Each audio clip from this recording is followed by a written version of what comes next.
Shalom saudara terkasih dimanapun Anda berada, tidak kebetulan bahwa Anda bisa menonton akan video ini. Dan izinkan saya memberikan sebuah pertanyaan yang paling penting di dalam hidupmu setelah engkau tahu bahwa di dalam pelajaran sesi-sesi sebelumnya ada sebuah hidup kekal yang Anda dapatkan. Dan pertanyaan ini adalah pertanyaan yang penting setelah Anda menerima hidup kekal itu, yaitu apa? Apa panggilan Tuhan bagi orang yang telah menerima hidup kekal? Seperti yang kita tahu bahwa di dalam sesi yang keempat kita belajar tentang the life. Dan pada sesi ini kita akan belajar tentang the calling. Jadi panggilan apa yang engkau punya, yang Tuhan berikan kepada dirimu ketika engkau sudah menerima akan hidup kekal. Saya tidak tahu bagaimana perjalanan iman Anda sampai hari ini. Mungkin Anda sudah lama jadi orang Kristen. Anda percaya Yesus, Anda beribadah, Anda membaca Alkitab, Anda tahu Anda diselamatkan. Tapi jauh di dalam hati Anda mungkin pernah bertanya, lalu setelah saya terima hidup kekal, setelah saya diselamatkan apa? Apakah keselamatan cuma soal masuk surga nanti? Apakah hidup kekal hanya dimulai ketika saya meninggal atau apakah ada sesuatu yang Tuhan ingin saya lakukan? Jadi, saudara-saudara coba bayangkan ini, ketika Anda menerima tiket emas, tiket itu menjamin Anda masuk ke tempat yang indah yang pernah ada. Tetapi setelah Anda menerimanya, Anda hanya menyimpan di laci, tidak ada yang berubah di dalam hidupmu, tidak ada arah yang baru, Anda tetap hidup seperti biasa. Seolah tiket itu tidak berdampak apa-apa pada hidup Anda sekarang. So itu mungkin terdengar aneh bukan? Tapi bukankah banyak dari hidup kita seperti itu? Kita percaya bahwa Yesus kita tahu bahwa kita tuh sudah punya tiket ke surga karena kita percaya Yesus. Tapi kita lupa satu hal bahwa tiket itu bukan jaminan. Tiket itu adalah undangan untuk kita datang masuk ke surga. Undangan untuk sebuah perjalanan, undangan untuk sebuah panggilan, untuk sebuah hidup yang berdampak sampai kekekalan. Saya pernah baca sebuah kisah tentang seorang tentara yang dilatih dengan sangat ketat. Ia menerima seragam, dia terima senjata, bahkan perlengkapan yang lengkap untuk perang. Tapi ketika waktunya tiba untuk bertugas, ia tetap duduk di baraknya. Dan dia berkata bahwa, oh saya senang jadi tentara, tapi saya nggak tahu apa tugas saya. Saudara, banyak dari kita seperti itu. Kita telah didaftarkan di dalam kerajaan Allah. Kita telah ditebus, kita telah dikuduskan, dan kita dijadikan anak Allah. Tapi kita belum ngerti akan panggilan itu. Nah, hari ini kita akan belajar tentang firman Tuhan dari perkataan langsung Yesus Kristus sendiri di dalam Matius 28 ayat 18 sampai 20. Di situ Yesus memberikan amanat terakhirnya kepada para murid sebelum Yesus naik ke surga. Ini bukan sembarang pesan. Ini adalah pernyataan yang menunjukkan isi hati Tuhan bagi mereka yang telah menerima hidup kekal.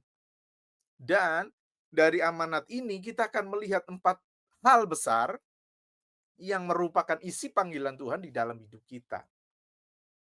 Yang pertama, Yesus memanggil kita, kita dipanggil oleh Dia untuk hidup di bawah otoritas Kristus. Yang kedua, kita dipanggil untuk menjadi murid.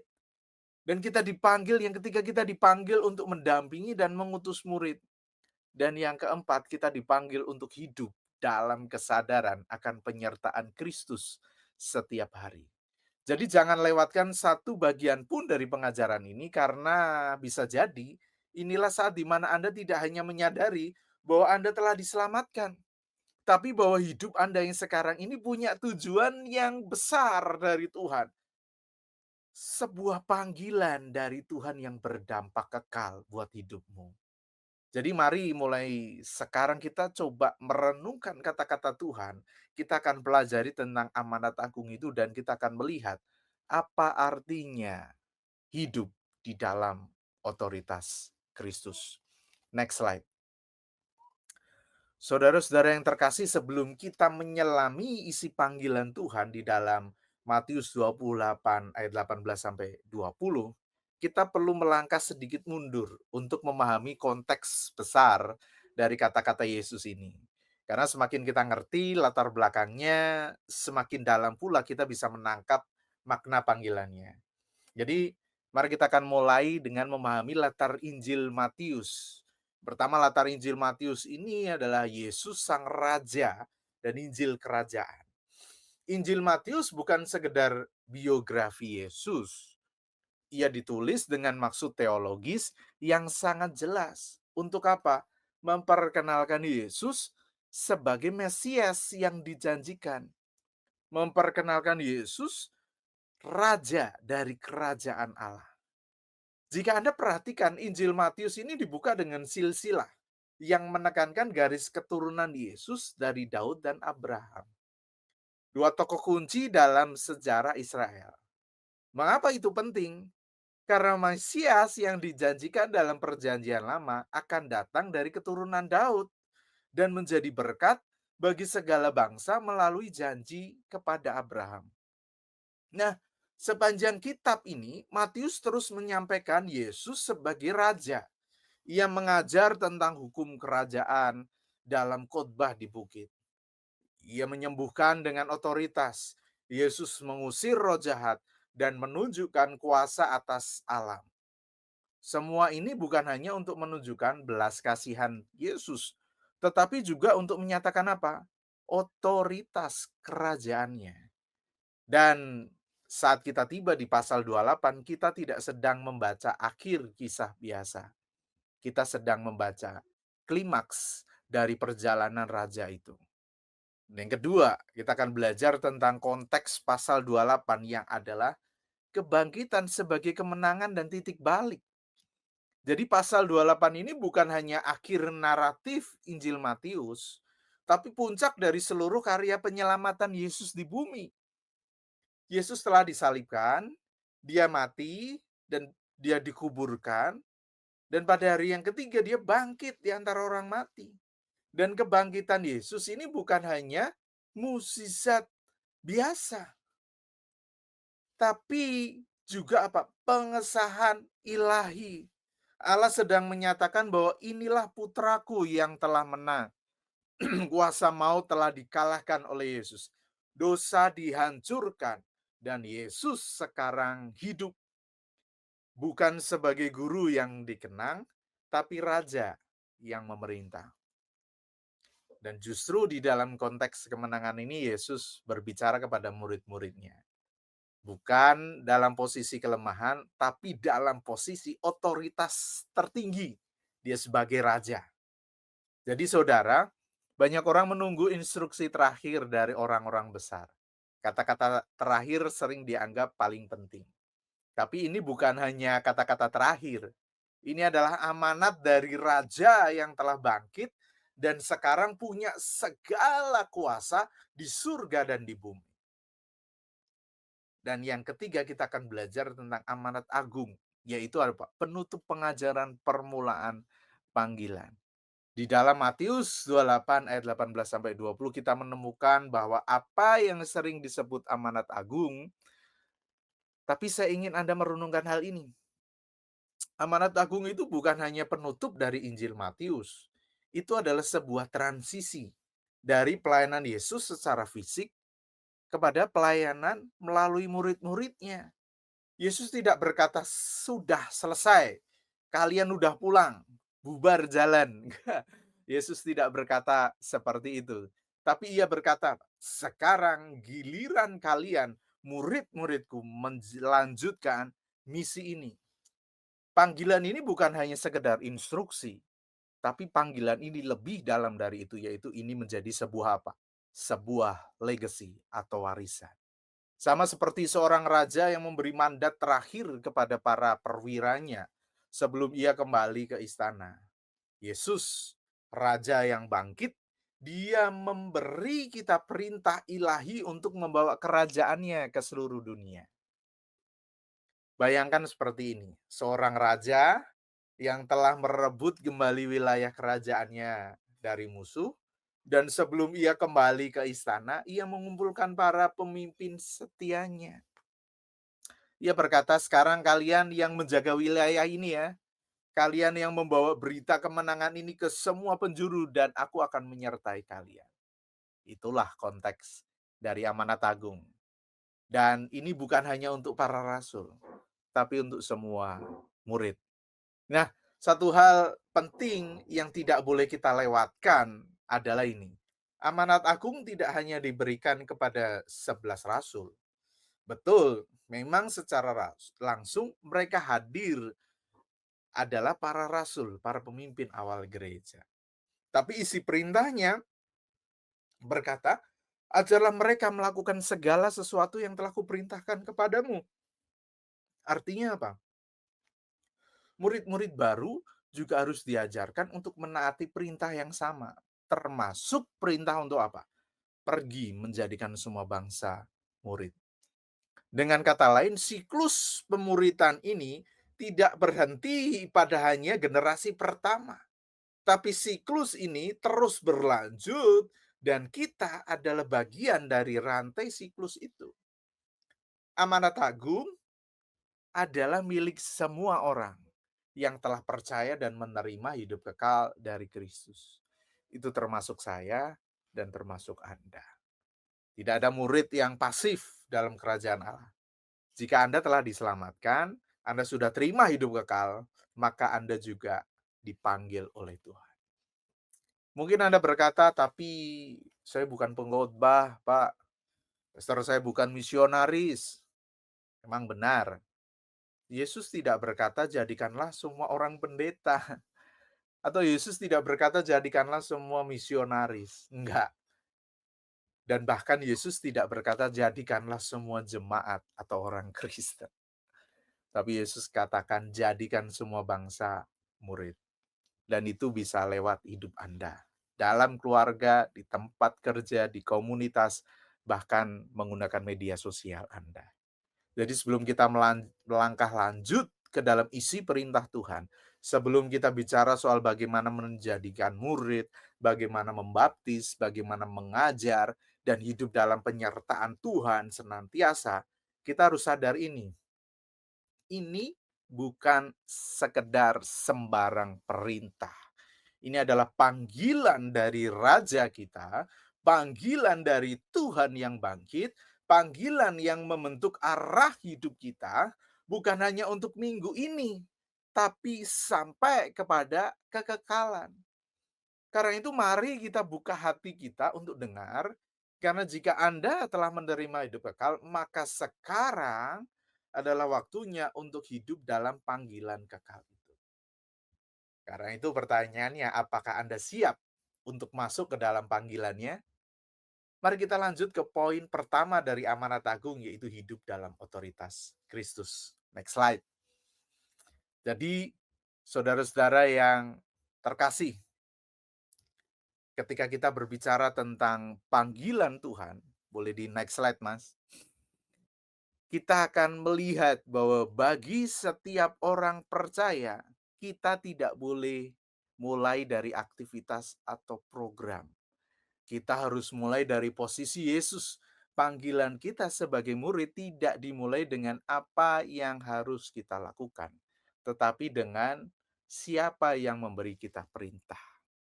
Dalam Matius 28 ayat 18, Yesus membuka amanat agungnya dengan satu pernyataan yang fundamental sekali. Tuhan Yesus katakan apa? Segala kuasa di surga dan di bumi telah diberikan kepadaku, kepada Yesus. Sebelum ia berkata, pergilah, sebelum ia menyuruh jadikanlah murid, Yesus menetapkan otoritasnya. Kenapa? Karena misi kita hanya sekuat kepercayaan kita kepada Sang Pengutus. Dan misi ini adalah misi ilahi. Karena dia yang memberi mandat, bukan hanya seorang guru besar, tetapi seorang raja yang bangkit. Karena itu marilah kita perhatikan dari bentuk gramatikalnya. Kalau kita melihat dari kata telah diberikan, edote, ini adalah bentuk aorist pasif dari didomi, yang berarti memberi. Bentuk pasif ini penting, ini untuk menunjukkan apa? Bahwa kuasa itu diberikan kepada Yesus. Oleh siapa? Oleh Bapa. Aorist tense ini menyatakan bahwa tindakan yang tuntas sudah terjadi. Artinya, ini bukan sesuatu yang sedang dalam proses, tapi sudah sempurna terjadi melalui kebangkitannya. Jadi Yesus tidak berkata gini, "Aku sedang mendapat kuasa." Enggak. "Aku akan punya kuasa." Enggak. Kalau akan kan belum. Tapi ia berkata apa? "Aku sudah menerima kuasa sekarang." Dan kata kuasa ini, exousia, yang secara harfiah berarti hak untuk memerintah, otoritas sah atas sesuatu atau seseorang. Kata ini bukan sekedar dinamis atau kuasa kemampuan, tapi lebih ke legitimasi yuridiksi. Dalam konteks ini, Yesus memiliki otoritas mutlak atas seluruh realitas di surga dan di bumi. Di sorga alam rohani, alam roh, dan di bumi alam fisik dunia ini. Artinya tidak ada ruang yang netral, tidak ada zona bebas dalam otoritas Kristus. Yesus bukan hanya juru selamat pribadi Anda, bukan. Tapi dia juga adalah raja atas seluruh ciptaan. Di dalam Kolose 1:16-17, Paulus berkata bahwa segala sesuatu diciptakan oleh dia dan untuk dia. Dan dalam Wahyu 19 ayat 16, Yesus juga disebut sebagai raja atas segala raja dan tuan atas segala tuan. Jadi otoritas ini bukan hanya simbolik, ini aktual. Dia yang memerintah sekarang.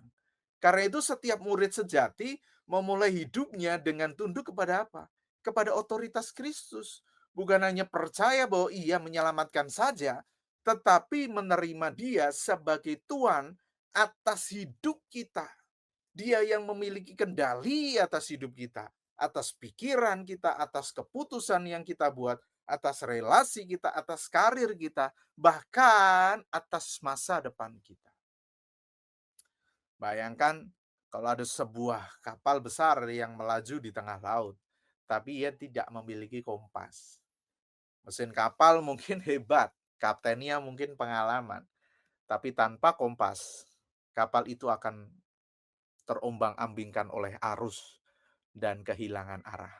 Begitu juga hidup orang percaya tanpa kesadaran akan otoritas Kristus. Kita bisa sibuk, kita bisa aktif dalam pelayanan, pekerjaan kita hebat luar biasa, rutinitas kita berjalan dengan normal. Tapi jika hidup kita tidak tunduk pada otoritas Kristus, kita hanya kapal besar yang hanyut perlahan tanpa arah yang kekal. Jadi inilah pertanyaan reflektif yang harus kita bawa dari ayat ini. Apakah Kristus benar-benar menjadi otoritas tertinggi dalam hidup Anda? Siapa yang mengatur keputusan Anda sehari-hari? Apakah keinginan pribadi Anda? Apakah tren sosial? Atau kehendak Tuhan? Apakah Anda menjalani pekerjaan Anda dengan kesadaran bahwa Anda bekerja untuk raja di atas segala raja? Apakah Anda menyerahkan seluruh bidang hidup Anda kepada pemerintahan Kristus, keluarga, keuangan, pelayanannya, dan waktu? Ingat ini bahwa ketaatan bukanlah pilihan tambahan di dalam kekristenan. Ketaatan adalah bukti dari siapa yang kita akui sebagai Tuhan. Yesus tidak berkata, segala kuasa telah diberikan kepadaku. Jika kalian punya waktu luang, tolong bantu aku. Oh enggak, dia tidak berkata gitu. Tapi Yesus berkata, segala kuasa telah diberikan kepadaku. Karena itu, pergilah. Otoritasnya menjadi dasar dari perintahnya. Jadi saudara, sebelum kita melangkah untuk menjadikan murid, kita harus menjadi murid yang tunduk. Hidup sebagai orang percaya tidak bisa dijalani dengan mentalitas kontraktor bebas. Kita bukan relawan, kita adalah hamba yang dipanggil oleh sang raja itu sendiri. Dan sang raja itu bukan sembarang raja. Ia raja yang bangkit, ia raja yang menang, ia raja yang memiliki segala kuasa di surga dan di bumi. Dan raja itu memanggil Anda untuk melayaninya. Bukankah itu suatu kehormatan yang luar biasa? Tapi pertanyaannya adalah, apakah Anda menjadikan Yesus sebagai pusat dari otoritas di dalam hidupmu? Atau Anda masih menjadi raja kecil dari tahta hidup Anda? Jika Anda sungguh-sungguh percaya bahwa Yesus adalah Tuhan atas segala sesuatu, maka langkah pertama dalam hidupmu adalah apa? Tunduk, menyerahkan hak, menyerahkan semua agenda, dan berkata, Tuhan ini hidupku, Engkau yang kontrol hidupku, Engkau yang pimpin hidupku. Karena hanya dari tempat penundukan itu, kita bisa melangkah dengan kuasanya untuk menjalani panggilan yang berdampak kekal. So, mari kita renungkan ini dalam hati dan siapkan diri Anda untuk masuk ke dalam bagian berikutnya. Next. Bagian otoritas Kristus yang diwujudkan dalam misi untuk menjadi murid. Poin 2, kita masuk menjadi semua bangsa. Menjadikan semua bangsa itu murid Kristus. Di dalam Matius 28 ayat 19a, firman Tuhan katakan, karena itu pergilah, jadikanlah semua bangsa muridku. Saudara-saudari yang terkasih, setelah Yesus menyatakan otoritasnya yang mutlak di ayat 18, kita langsung melihat respon yang ia perintahkan kepada kita sebagai muridnya. Dia tidak meminta, dia tidak menyarankan, dia memerintahkan. Karena itu kamu pergilah, jadikanlah semua bangsa muridku. Ini jantung dari amanat agung. Dan kata kunci ada di satu kalimat, jadikanlah murid. Mari kita akan bedah perintah ini secara gramatikal dan teologis untuk pahami kedalamannya. Lalu kita akan bawa kebenaran itu untuk masuk ke dalam hidup kita. Lalu kita akan lihat dari bagian yang pertama, jadikanlah murid. Itu di dalam bahasa aslinya adalah mate teusate. Di dalam teks asli, kita melihat bahwa kata kerja utama dari kalimat itu adalah jadikanlah murid. Bentuknya aorist aktif, imperatif, plural. Artinya apa? Ini adalah perintah yang tegas kepada semua murid. Ini bukan pilihan, bukan opsi. Dan ini kata porutentes, ini yang sering diterjemahkan apa? Pergilah. Sebenarnya berbentuk participle aorist, artinya sambil pergi, sambil berjalan. Jadi struktur kalimatnya itu menjadi seperti ini, bukan pergi dan jadikanlah murid, tetapi melainkan seperti ini, sambil kamu berjalan, jadikanlah murid. Jadi penekanan utama bukan kepada pergi, yang seringkali orang-orang Kristen melihat bahwa ayat ini adalah ayat untuk penginjilan, pergi, pergi, pergi. Bukan. Fokus utamanya bukan di pergi, tetapi dijadikan murid. Ini berarti pemuridan bukan kegiatan misi 1 minggu. Di dalam 1 tahun, ini bukan program misi. Bukan juga acara khusus di gereja. Ini adalah gaya hidup. Saat kita berjalan, saat kita bekerja, saat kita bersosialisasi, kita membawa panggilan ini untuk menjadikan murid. Kalau kita lihat dari analisa katanya dari mateteuo itu berarti adalah membuat seorang itu menjadi murid, dan lebih dalam dari sekedar mengajar, memberi informasi. Ini berakar dari kata matetes yang berarti murid. Bukan hanya pelajar, tapi pengikut. Artinya tujuan kita bukan hanya agar orang lain tahu secara pikiran saja tentang Yesus, tapi agar mereka mengikuti Yesus. Seorang murid dalam konteks Yahudi dalam abad pertama itu bukan hanya belajar dari guru. Seorang murid itu mengadopsi cara hidup, nilai-nilai, dan misi sang guru. Maka ketika Yesus berkata, jadikanlah semua bangsa murid, dia tidak sedang berbicara tentang membuat orang Kristen itu secara identitas sosial. Tapi dia panggil kita untuk bentuk apa? Pengikut Kristus sejati. Dan penekanan semua bangsa bukan sekelompok terbatas. Yesus berkata semua bangsa. Ini bukan hanya tentang bangsa yang dalam arti negara-negara, tetapi kelompok-kelompok suku, kelompok etnis, komunitas, dan segala kelompok sosial. Artinya semua orang di dunia ini. Dalam konteks Yahudi pada waktu itu, ini adalah revolusi. Kenapa? Karena mereka terbiasa berpikir bahwa keselamatan hanya terkhusus untuk bangsa Israel. Tapi sekarang Yesus memperluas cakrawala panggilan bukan hanya untuk Yerusalem, bukan hanya untuk orang Israel, tapi seluruh dunia. Dan itu mencakup Anda dan saya hari ini. Bayangkan seperti ini, jika ada seorang petani yang hanya menikmati buah dari pohon yang sudah ada, tapi tidak pernah menanam lagi, lama-kelamaan hasil panennya akan habis. Kenapa? Karena tidak ada regenerasi, tidak ada kesinambungan. Begitu juga dengan kekristenan. Jika tidak ada pemuritan, jika orang percaya hanya menikmati pengajaran, tapi tidak pernah menjadikan murid, maka generasi berikutnya akan kehilangan arah. Pemuritan bukan pilihan. Ini adalah satu-satunya cara kekristenan berkembang. Bukan lewat warisan darah, tetapi lewat pewarisan iman. Mari kita periksa hidup kita. Apakah Anda dan saya hidup dengan kesadaran bahwa saya ini adalah pembawa hidup kekal bagi orang lain? Mungkin Anda bukan pendeta, tapi apakah Anda sedang menolong seorang untuk mengenal Yesus lebih dalam? Mungkin Anda bukan pengajar Alkitab, tapi apakah ada orang di sekitar Anda yang hidupnya sedang Anda bentuk, Anda doakan, dan bimbing untuk mengenal Yesus? Pemuritan bukan harus formal, tapi harus nyata. Seperti seorang orang tua. Orang tua bisa memuridkan anaknya. Sahabat bisa memuridkan sahabatnya. Pemimpin komunitas bisa membimbing anggotanya dalam firman dan doa. Ini tanggung jawab kita semua.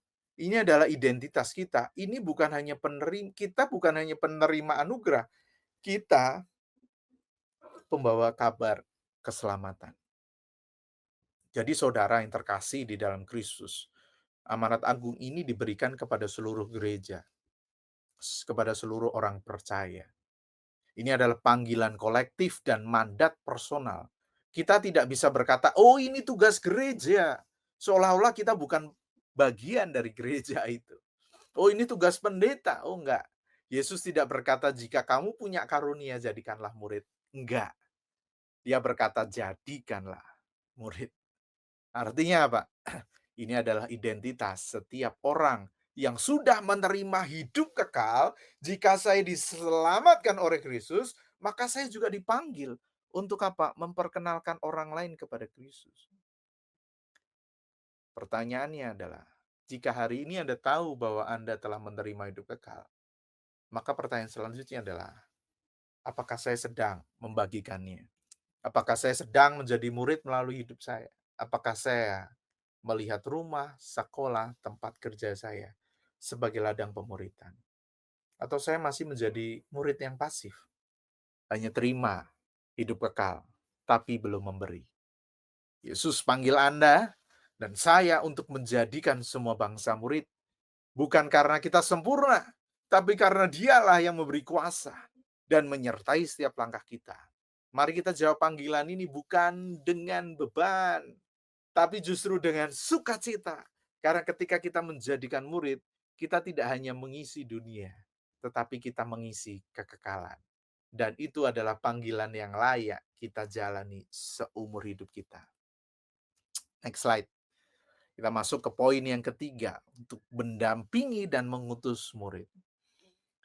Di dalam Matius 28 ayat 19b dan 20a, firman Tuhan katakan, "Baptislah mereka dalam nama Bapa dan Anak dan Roh Kudus, dan ajarlah mereka melakukan segala sesuatu yang telah kuperintahkan kepadamu." Saudara yang terkasih, dalam khotbah sebelumnya, dalam sesi sebelumnya, kita telah melihat bahwa Yesus memanggil kita untuk menjadikan semua bangsa, semua muridnya. Namun, dalam firman ini, Yesus tidak membiarkan kita menebak sendiri bagaimana caranya. Dia memberikan apa? Pola konkret, metode yang konkret. Dua tindakan yang penting yang menunjukkan bahwa pemuritan bukan hanya tentang membuat orang percaya, tapi tentang membentuk mereka untuk taat dan hidup sebagai seorang murid sejati. Dan kata kuncinya yaitu ada di ayat 19b dan 20a, yaitu apa? Baptislah dan ajarlah. Kita akan melihat di dalam bahasa Yunani struktur kalimat ini, baptis itu adalah baptisontes, itu dengan membaptis. Ini adalah tanda awal identitas baru dan didas kontes atau mengajar mereka melakukan lebih dari sekedar doktrin. Keduanya menjelaskan bahwa tindakan kontinuitas. Jadi Yesus bukan hanya memerintahkan jadikan murid lalu stop berhenti. Enggak, ia menunjukkan ini loh bagaimana caranya untuk memuridkan. Yaitu apa? Baptis mereka dan ajar. Penting dicatat bahwa kedua ini adalah participle present aktif. Artinya apa? Tindakan yang dilakukan terus-menerus, bukan satu kali aja. Jadi baptisan ini secara literal itu mencelupkan atau membenamkan. Tapi secara teologis ini lebih dari sekedar tindakan simbolis. Yesus berkata, "Baptislah mereka dalam nama Bapa, Putra, dan Roh Kudus." Dalam frasa dalam nama, dalam bahasa Yunaninya itu eisto onoma, bukan atas nama, seolah-olah hanya sekedar representatif. Tapi ini berarti masuk ke dalam hubungan dan otoritas dari. Ini sebuah pernyataan tentang kesatuan, tentang pribadi Tritunggal itu. Dengan kata lain apa? Membaptis seseorang bukan hanya menggenapi ritual gereja saja, itu adalah penyataan bahwa seseorang telah masuk ke dalam identitas baru, ke dalam bagian dari keluarga Allah. Dengan Tuhan sebagai Bapa, Kristus sebagai juru selamat dan Roh Kudus sebagai penolong. Jadi baptisan ini bukan akhir tetapi merupakan awal. Sama seperti seorang atlet yang mengenakan seragam tim untuk pertama kalinya. Ini permulaan untuk dia mulai lomba. Karena itu sekarang kita akan masuk tindakan yang kedua. Setelah dibaptis terus diapain? Ajar mereka melakukan segala sesuatu yang telah kuperintahkan kepadamu. Kata ajar di das kontes itu artinya Yesus tidak berhenti di situ. Ia tidak hanya berkata ajarlah mereka mengetahui. Dia menambahkan apa? Melakukan. Yaitu bahasa aslinya apa? Terein. Yang berarti memelihara, menjaga, dan menjalankannya secara aktif. Yesus sedang menekankan bahwa pemuritan sejati itu bukan transfer pengetahuan. Tidak. Tetapi pembentukan karakter yang terus-menerus, pembentukan ketaatan kepada firman Tuhan. Dengan kata lain, tugas kita bukan hanya membuat orang tahu Alkitab. Bukan hanya membuat orang tahu Alkitab. Tapi tugas kita membantu mereka punya gaya hidup, punya hidup sesuai dengan Alkitab, sesuai dengan firman Tuhan. Dan ini mencakup segala sesuatu yang kuperintahkan. Artinya apa? Perintah, termasuk perintah agungnya Tuhan itu sendiri, yaitu apa? Amanat agung. Jadi pemuritan sejati itu akan membawa orang ke dalam baptisan, akan membawa orang untuk mengajar, dan akan membawa orang itu untuk orang yang diajar itu sampai memuridkan lagi. Artinya pemuritan sejati itu akan menghasilkan murid yang memuridkan. Bayangkan seorang pelatih olahraga, tugasnya bukan hanya memberitahu atlet bagaimana cara pendamping bermain, tapi dia mendampingi, dia mengkoreksi, dia memberi contoh, bahkan menantang sang atlet melewati batasnya. Seorang pelatih tidak berkata, ini buku aturan, ini manual booknya, kamu pelajari sendiri ya, saya nggak mau ikut-ikut. Enggak, tapi dia berkata, ikutlah aku, lakukan bersama aku, yuk aku akan melatih kamu. Begitulah gambaran pemuritan yang dimaksud Tuhan. Kita bukan guru teori yang hanya ngajar teori aja. Kita adalah pelatih iman. Kita berjalan bersama orang-orang yang kita layani dalam doa, dalam firman, dalam kegagalan, dalam pertumbuhan. Sampai mereka ini kuat, punya pola hidup yang sesuai dengan firman. Dan kemudian mereka mengulangi proses itu. Mereka melakukan amanat agung. Mereka pergi menjadikan semua bangsa murid. Dan proses ini, cycle ini terus-menerus. Ini adalah pertanyaan besar yang harus kita tanyakan pada diri kita sendiri. Pertanyaannya adalah, apakah Anda sedang mendampingi seseorang dalam pertumbuhan rohaninya? Apakah Anda sedang menolong orang lain, bukan hanya tahu tetapi melakukan kebenaran? Atau apakah Anda hidup sebagai murid yang memuridkan? Pemuritan itu menuntut relasi. Pemuritan itu menuntut kesabaran. Dan pemuritan itu utamanya dia menuntut keteladanan. Itu tidak bisa dicapai hanya dalam seminar, tidak bisa dicapai hanya dalam khotbah tiap minggu, enggak. Atau video 30 menit. Itu terjadi dalam proses, dalam pertemuan yang konsisten, yang disengaja, yang di-planning dalam keseharian hidup kita. Seringkali kita berpikir, "Oh, itu kan tugas gereja." Ya memang itu tugas gereja, tapi siapa gereja itu? Gereja itu bukan gedung, gereja itu bukan organisasi, gereja itu Anda dan saya, itu adalah gereja.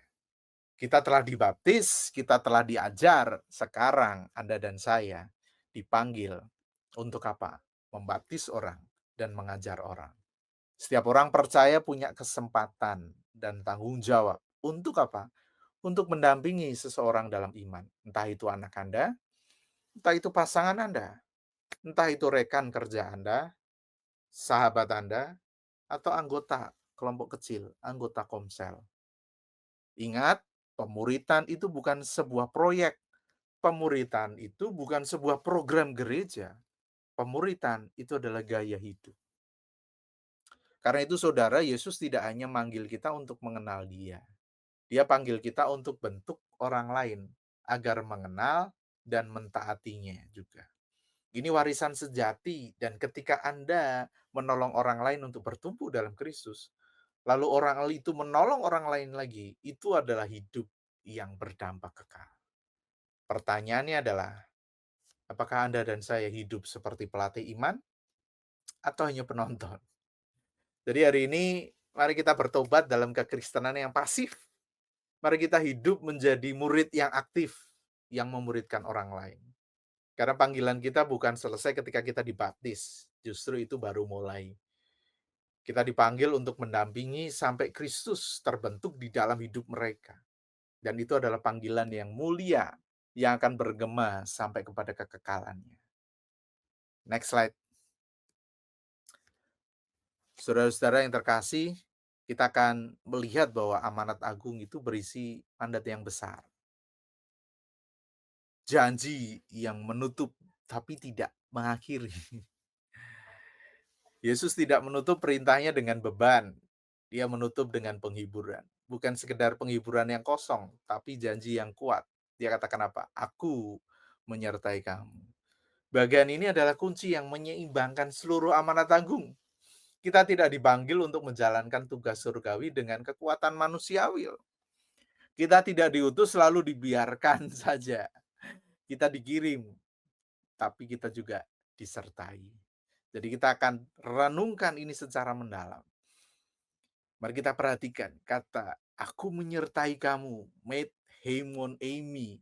Kata kerja Amy itu dalam bentuk present aktif indikatif. Artinya apa? Aku sedang, aku akan menjadi, terus menjadi. Bukan masa lalu, bukan masa depan, tetapi kehadiran yang terus. Bukan hanya fakta teologis, tetapi pengalaman eksistensial. Frasa ini menekankan bahwa kehadiran Yesus itu nyata, aktif, dan berjalan bersama dengan muridnya. Kata pases tes hemeras, setiap hari.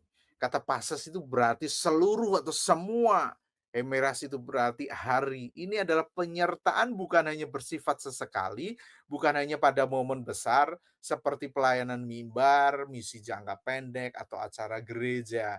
Tapi setiap hari everyday, bahkan hari-hari biasa, bahkan hari-hari penuh dengan pergumulan. Dan frasa penutuhnya, sampai kepada akhir zaman. Artinya apa? Berarti penyelesaian atau penutupan keseluruhan. Ini adalah titik akhir dari sejarah dunia. Saat Kristus apa? Datang kembali. Jadi penyertaannya itu berlangsung kapan? Tanpa jeda, setiap hari. Dan tanpa batas akhir. Sampai akhir zaman. Karena itu perlu diperhatikan bahwa janji ini bukan berdiri sendiri. Dia datang langsung dari perintah besar untuk memuridkan. Artinya apa? Janji ini adalah perlengkapan untuk misi. Janji ini adalah kekuatan untuk kita bisa taat. Yesus tidak berkata, "Aku akan menyertai kamu hanya saat kamu merasa dekat." Enggak, tapi aku akan menyertai kamu saat kamu menjalankan misiku. Penyertaan ini bukan untuk kenyamanan pribadi semata, oh enggak. Tetapi agar kita tidak menyerah saat kita menghadapi tantangan dalam pemuritan. Bayangkan ada seorang anak kecil yang diminta masuk ke ruangan yang gelap. Ia ragu, ia takut, tapi lalu ayahnya berkata, "Genggam tanganku, Nak." Dan saat tangan sang anak menggenggam erat tangan ayahnya, ia melangkah. Bukan hanya karena lampunya menyala, tapi karena ia percaya siapa yang menggandengnya. Demikian juga kita. Kita nggak ngerti masa depan kita. Kenapa? Karena dunia semakin lama semakin gelap. Tantangan dalam pelayanan, di dalam pemuritan, bahkan dalam hidup keluarga dan pekerjaan kita bisa membuat kita goyah.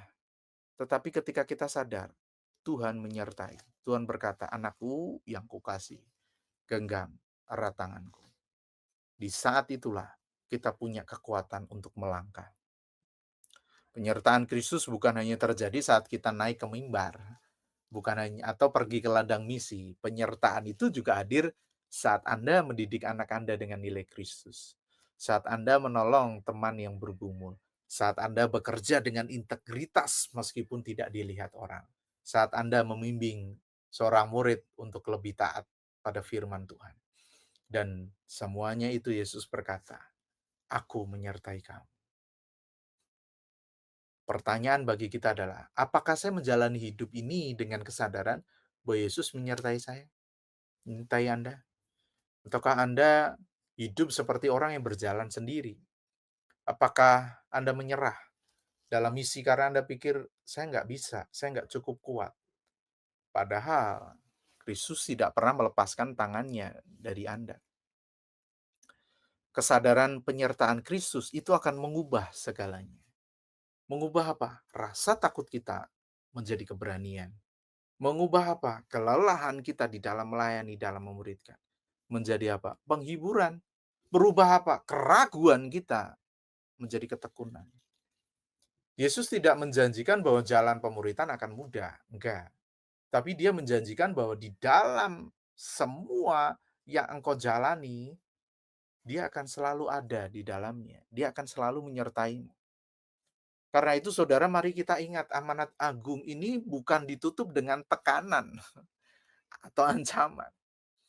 Tapi luar biasanya amanat agung ini ditutup dengan apa? Janji. Dan itu bukan janji palsu ya. Itu adalah deklarasi kekal dari sang raja yang telah bangkit.